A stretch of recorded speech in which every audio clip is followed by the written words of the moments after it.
मला सकाळी 5 वाजता माझ्या भावाचा फोन आला की अगं टीव्ही लाव, पाकिस्तानवरती हल्ला केलाय. आम्ही खडबडून बाहेर आलो आणि टीव्ही लावला तर त्याच्यामध्ये आम्हाला दिसलं न्यूज की पाकिस्तानच्या 9 तळांवरती, त्या दहशतवादी तळांवरती हल्ला झालाय.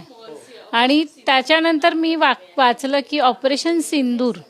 जेव्हा तो ऑपरेशन सिंदूर नाव वाचल्यानंतर मला एकदम असं भरून आलं की मोदी सरांना कसं जाणवलं असेल की ऑपरेशन सिंदूर नाव द्यावं. तेव्हा मला जाणवलं की आम्ही त्यांच्या मुली आहोत.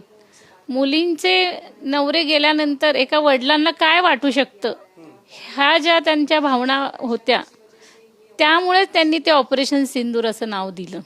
आणि मला पूर्ण खात्री होती की ते नक्की त्याच्यासाठी म्हणजे ते प्रत्युत्तर देणारच.